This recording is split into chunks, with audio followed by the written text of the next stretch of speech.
Buenas tardes, Laura, Javier, Eva, Antonio, bienvenidos. Comenzamos esta información del día contándoles a ustedes que esta mañana en la Audiencia Provincial de Sevilla ha continuado el juicio al menor imputado por la violación y la muerte de Marta del Castillo. La sesión de hoy era una de las más esperadas por la familia de la víctima. Y, Laura, ¿por qué? Porque estaban llamados a declarar, han tenido que comparecer ante el juez 3 peritos de la Policía Científica que fueron los que analizaron el piso de León 13 donde presuntamente murió Marta del Castillo. Ellos le han contado al juez esta mañana que encontraron en una habitación de ese piso restos de ADN de Marta y restos del menor que está siendo juzgado.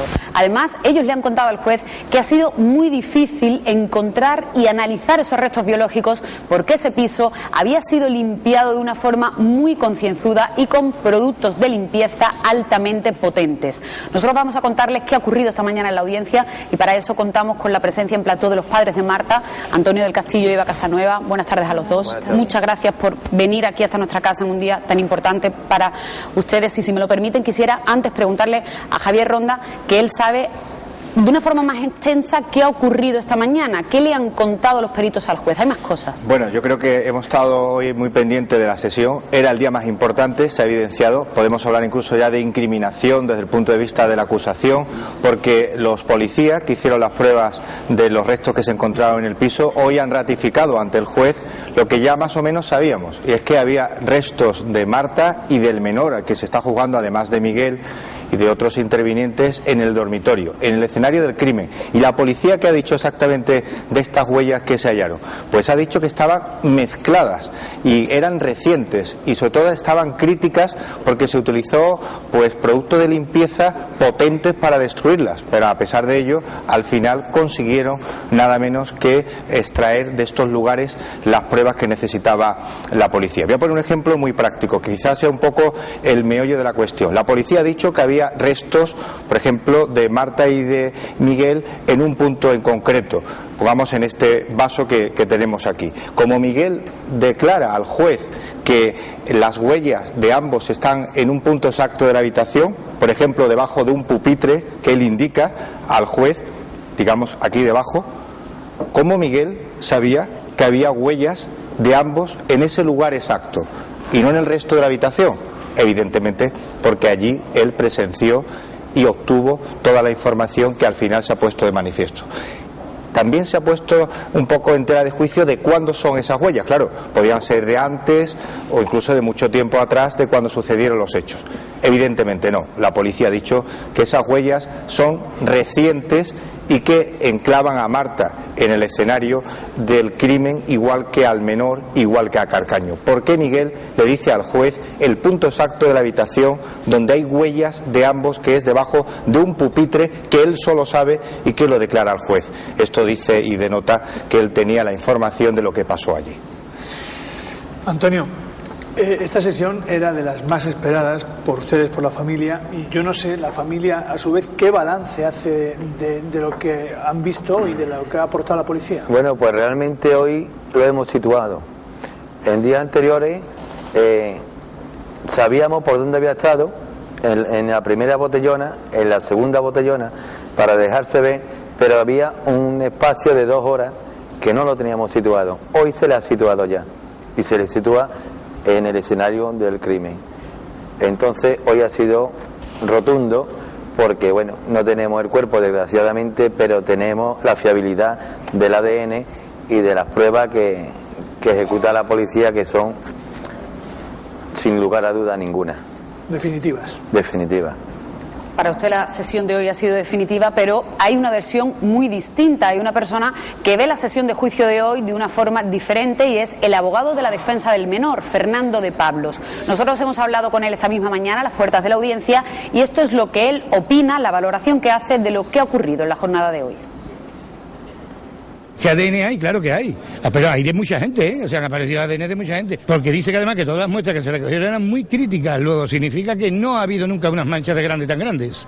Que las manchas, que para ellos una mancha muy grande es la que tiene el tamaño de un botón. Y dicen que estas eran críticas, pues que eran pequeñas y que no le hicieron análisis de sangre. Entonces, Quiere decirse que la mezcla de ADN puede ser pues de otras cosas. Lo que llevo diciendo desde el primer momento, que él iba allí con mucha frecuencia, pero que no participó ese día. Escuchando estas palabras, el abogado defensor pone en tela de juicio toda la investigación. Yo no sé qué opinión, Eva, tienen ustedes de esto. Bueno, pues a mí la opinión que me causa este señor yo me la callo. Y lo que sale ahí ante las cámaras es intentando pues decir algo que no es coherente con nada de lo que se está diciendo y se está viendo dentro de la sala. O sea, es más bien una pose interesada porque Exacto. los datos los datos que aparecen día a día en el tribunal son irrefutables y a él le queda esto. O sea, esta es una pregunta que yo lanzo. Yo creo que es un poco la defensa del pataleo. Los testigos incluso que ha llevado amigos, ¿no?, de este menor, pues ni siquiera le dan coartada, en la mayoría de ellos. Entonces yo no sé, me imagino que tiene que llegar hasta un punto final de defenderlo, pero está defendiendo lo indefendible, porque ahí están, como ha dicho mi marido, las muestras de la policía, que han hecho un trabajo muy exhaustivo y que él pues menosprecia diciendo que hay poco donde sacar, pero yo estoy segura que se han dejado los sesos para demostrar que allí había ADN de mi hija y de él.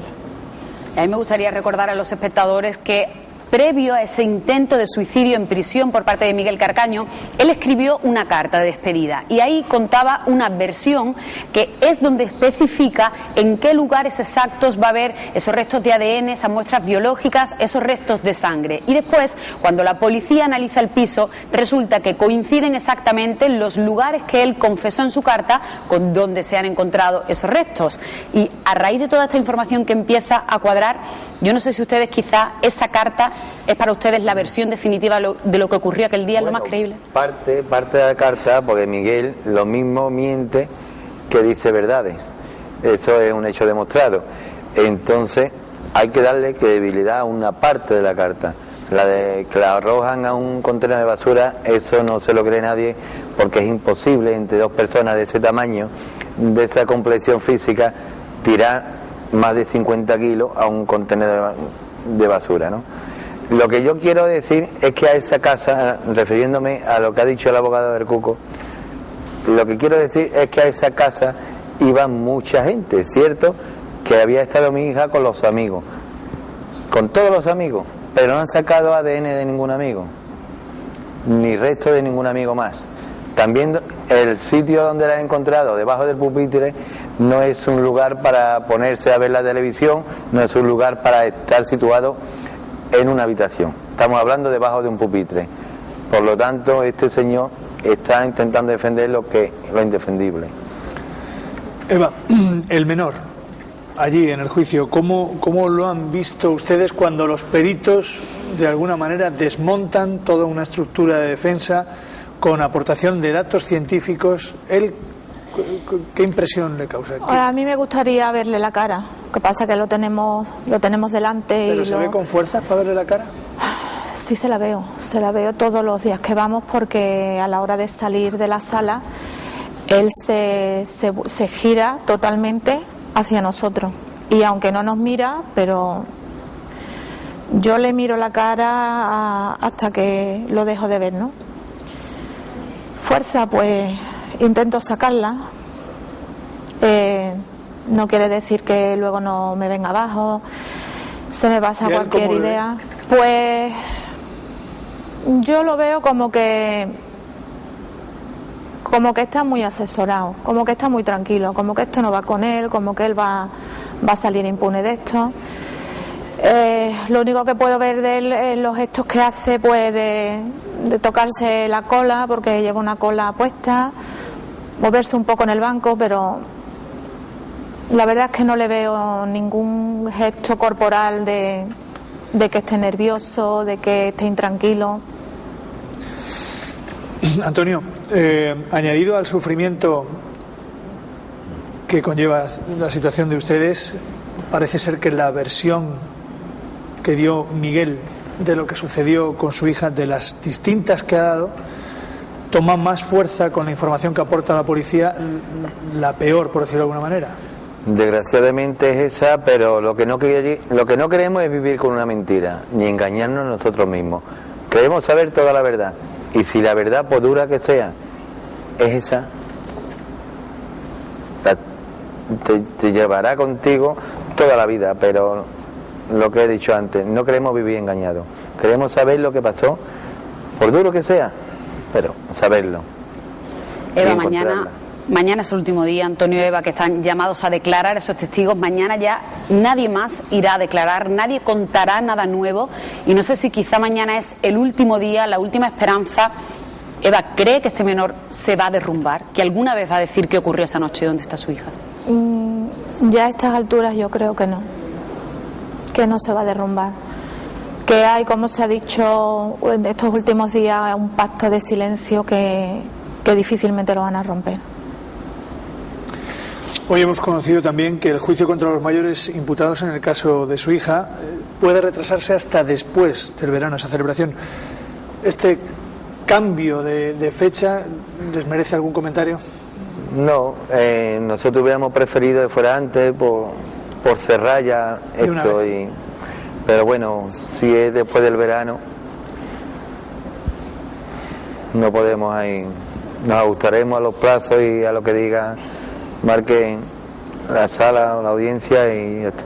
Y yo he dicho antes justo que mañana es el último día, que el juez va a llamar a ya ningún testigo más a declarar, por lo tanto importante saber quién va a comparecer mañana ante el juez, Javier. Pues van a declarar nada menos que los psicólogos y los psiquiatras que van a valorar el daño que sufre la familia del Castillo, no solo ellos como padres, sino también las hermanas, ese delito que el fiscal incluyó de la integridad moral, el no saber dónde está el paradero ni poder dar sepultura a su hija, y también es importante saber el perfil psicológico del menor al que se está juzgando. Y hay una prueba también importante, si el menor miente o no al decir dónde dice está el día de los hechos. Mañana técnicos de la Policía Nacional van a explicar ante el tribunal las distintas llamadas telefónicas que se hizo y se hicieron con el menor en la ciudad de Sevilla para ubicarlo en tiempo y forma de dónde se encontraba, con las distintas antenas y a quién llamó.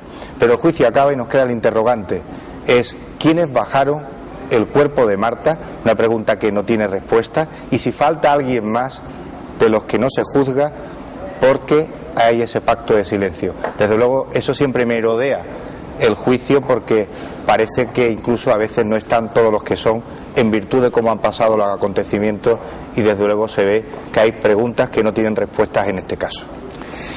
Pues muchas gracias a ustedes por haber venido. Manifestarles mi admiración por la manera en la que ustedes soportan día a día la entrada y la salida del juzgado y cada una de las sesiones, porque no hay persona con la que no hable que no me diga cómo es posible que ustedes mantengan esa entereza. Me parece una conducta ejemplar, se lo tengo que decir públicamente porque se lo diría en privado, pero me gusta que la gente sepa que lo pensamos la mayoría de los ciudadanos de bien, y que le transmitimos en la medida de lo posible el ánimo que tanta gente nos dice en la calle. Por favor, díganle que estamos con ellos, díganle que les apoyamos, díganle. Lo transmito y les doy las gracias por estar aquí esta tarde. Muchas gracias. Muchas gracias a vosotros.